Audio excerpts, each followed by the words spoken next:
पहुंच गए प्रयागराज। আর মহাকুম্ভ থেকে 100 কিলোমিটার আগে রয়েছি। এই যে 21 নম্বর সেক্টরে আছি। বেনারসে প্রচণ্ড ভিড় ঠেলে দশাশ্বমেধ ঘাট পৌঁছানো এবং কোনো রকমে অলিগলি ধরে সেখান থেকে প্রয়াগরাজের উদ্দেশ্যে যাত্রা, এই সব মিলিয়ে শুরু হচ্ছে আমার মহাকুম্ভ যাত্রার পঞ্চম পর্ব।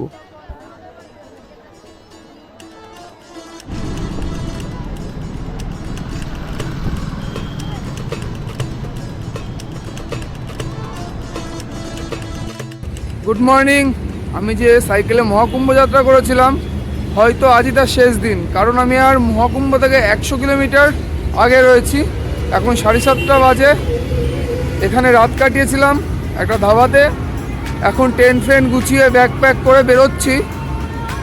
হয়তো সন্ধ্যা 7টার মধ্যে পৌঁছে যাব। আর 100 কিলোমিটার, প্রায় 850 কিলোমিটার পথ, 750 কিলোমিটার চালানো হয়ে গেছে। ওহ, দারুণ লাগছে যে এই যে প্রায় 10 দিনে কম বেশি করে সাইক্লিং করেছি, কত মানুষজনের সঙ্গে মিশেছি, কত লোকজনকে দেখেছি।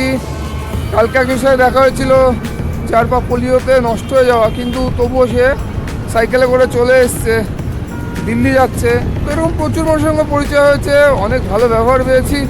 সব মিলিয়ে সফরটা এখনও কি দারুণ ছিল। দেখা যাক শেষ দিনের সফর কীরকম হয়। কাছ থেকে প্রায় 90 কিলোমিটার দূরে একটা পেট্রোল পাম্পে রেস্ট নেওয়ার জন্য দাঁড়িয়েছি। তেল ভরার লাইন দেখুন, এর পিছনে আরও 100 মিটার তো আছেই। এই যে লাইন, এই যে পেট্রোল পাম্পের বাথরুমগুলো ভর্তি, পুরো লাইন দিতে হচ্ছে বাথরুম করার জন্য 8 ঘন্টা 1 ঘন্টা। তো কে বলেছে ভিড় নেই, সবাই বলছে ভিড় কমে গেছে, তা কিন্তু একদমই নয়। সামনে যথেষ্ট ভিড় আছে, দোকানগুলোতে, খাবারের দোকানগুলোতে প্রচুর ভিড়। বাথরুম পাওয়া যাচ্ছে না, ব্যাস ওই বোতল হাতে নয় মাঠে চলে যেতে হবে, এছাড়া কোনো উপায় দেখছি না। প্রয়াগরাজ থেকে আর মাত্র 40 কিলোমিটার দূরে। খুব এক্সাইটেড লাগছে। এই যে 8 দিন ধরে যাত্রা করছিলাম, 9 দিন ধরে, তো কি দারুণ ছিল যাত্রাটা। আজকে সেখানে গিয়ে শেষ হবে, গন্তব্যে পৌঁছাবো। যদি এরপরে রাম মন্দির যাব, কাশী বিশ্বনাথ যাব, তবুও যে উদ্দেশ্য নিয়ে এসেছি মহাকুম্ভ স্নান, ওয়াও, মহাকুম্ভে পৌঁছানো, পুরো মেলাটা দেখা আজ থেকে শুরু হয়ে যাবে। আর মাত্র 40 কিলোমিটার। দারুণ সফর, দারুণ।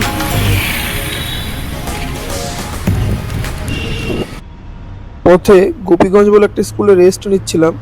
সেই স্কুলের পাঁচিলগুলো দেখুন কিভাবে এই মহাকুম্ভের জন্য ছবি এঁকে কি দারুণ একটা দৃশ্য দেওয়া হয়েছে। পুরো মহাকুম্ভের যে ঘটনাগুলো এই ওয়ালের মাধ্যমে তুলে ধরা হয়েছে। এরকম দুপাশে প্রচুর জায়গাতে এরকম দেখলাম যে দেওয়াল চিত্র আঁকা। এখান থেকে রাস্তাটা দুটো ভাগে ভাগ হয়ে গেছে। সোজা যে রাস্তাটা সেটা ঘুরিয়ে লরিগুলো পাস করানো হচ্ছে, আর ডান দিকে প্রয়াগরাজের গাড়িগুলোকে পাঠানো হচ্ছে।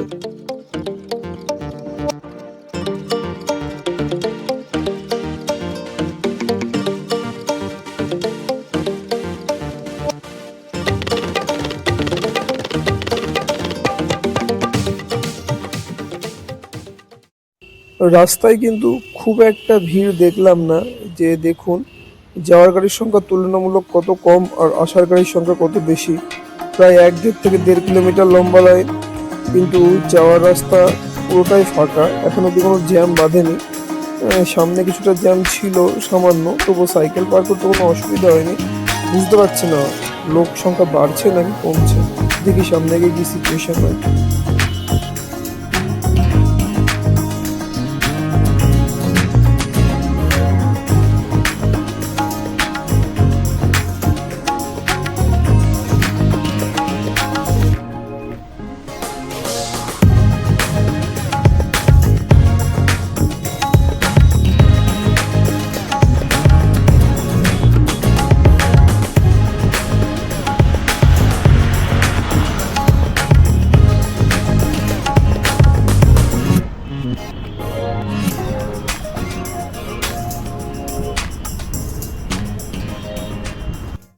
ত্রিবেণী সঙ্গম থেকে 20 কিলোমিটার আগে আছি, হনুমানগঞ্জ বলে একটা জায়গাতে।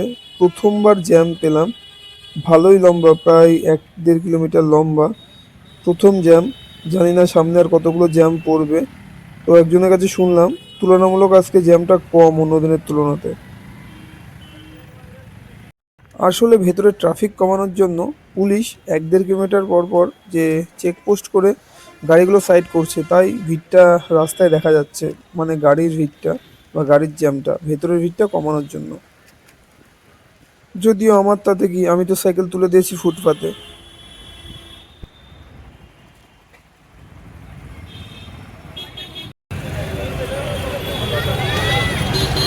Oh, no.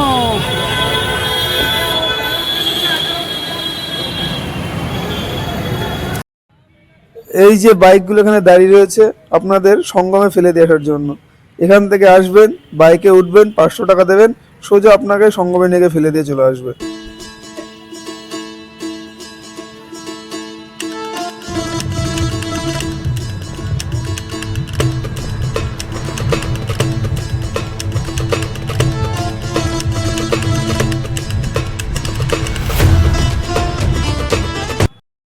ছাড়পত্র পেয়ে গেছি পুলিশের, বলছে আমার সাইকেল, তাই কেউ আটকাবে না, গাড়িগুলো ডান দিক দিয়ে ঘুরে যাচ্ছে। ওয়াও! আর 10 কিলোমিটার, 10 কিলোমিটার, 10 কিলোমিটার। সব গাড়িগুলো আটকে দেওয়ার পরে রাস্তা এখন ফাঁকা। আমি শালা একাই যাচ্ছি, পুরো চারিদিক ফাঁকা, কেউ কোথাও নেই, কোনো গাড়ির জ্যাম নেই। সামনে যদি আবার চেকপোস্ট থাকে তাহলে একটাতে জ্যাম পাবো। হেভি লাগছে, সন্ধ্যা হয়ে গেছে, ঠান্ডা ঠান্ডা ওয়েদার, মজায় মজায় সাইকেল চালাও। এই তো 10 কিলোমিটার মতো আছে হয়তো, গিয়ে প্রচণ্ড ঘুরবো, সেই ঘুরবো, সেই।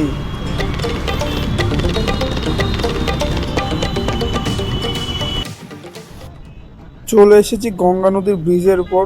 উপর থেকে কি দারুণ লাগছে, চারিদিকে আলোয় আলোকিত, সব সেক্টরগুলো নিচে রয়েছে। নিচে যাব, দেন আজ মেলাতে প্রবেশ করব। পুরোটা ঘোরা হবে না, তবু আজকে মেলায় যাব, দেখি মেলার মধ্যে। ব্রিজ থেকে নেমে বাঁদিকে 2 কিলোমিটার গেলেই মেলায় যাওয়ার মেন গেট, হয়তো 2 নম্বর অথবা 3 নম্বর সেক্টর দিয়ে মেলায় প্রবেশ করব। জিদান দ্বারা 21 নম্বর সেক্টরে আছে, সোজা 21 নম্বর সেক্টরে যাব, সেখানে গিয়ে আজকে রাত কাটানো, কাল থেকে মেলাটা ঘোরা পুরোপুরিভাবে। ভালোই ভিড় আছে, একদম খারাপ ভিড় নয়, লোকজন ভালোই আছে রাস্তায়। দেখি মেলার মধ্যে কোন জায়গাটায় ভিড় বেশি বা কোন জায়গাটায় ভিড় কম, মেলার মধ্যে প্রবেশ করলে বুঝতে পারবো।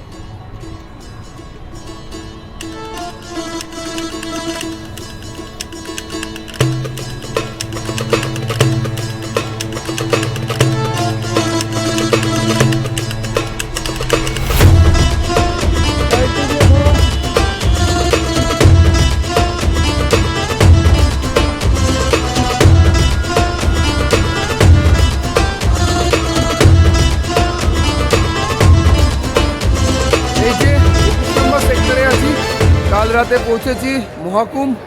এই ত্রিবেণী সঙ্গম থেকে 100 মিটার দূরে 21 নম্বর সেক্টরে আছি। এই যে বড় বড় যে ছাউনিগুলো রয়েছে, এর মধ্যে টেন্টখানা লাগিয়েছিলাম। এই যে পাশে জিদান দাদার টেন্ট, দারুণ লাগছে।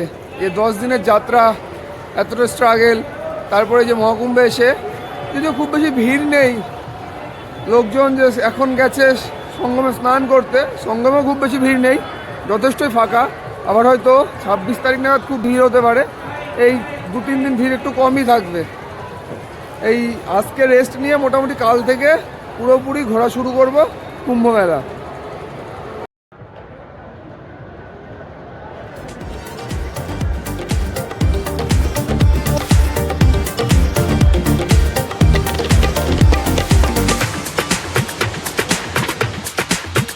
এই যে মেলা থেকে বেরোবো, এখন 21 নম্বর সেক্টরে আছি।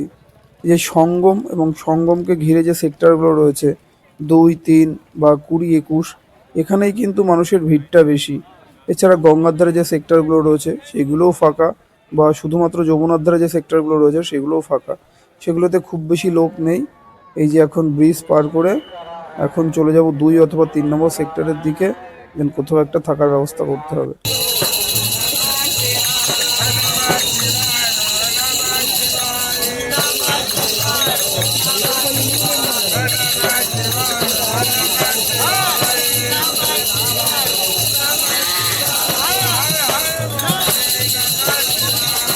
এক ঘন্টা ধরে ঘুরছি, নদী পার হতে পারছি না। পুরো এসেই যাচ্ছি। সমস্ত পুল বন্ধ। 1 ঘন্টা, পুরোপুরি 1 ঘন্টা, 7টা থেকে 8টা। একদম 2 নম্বরে যাব।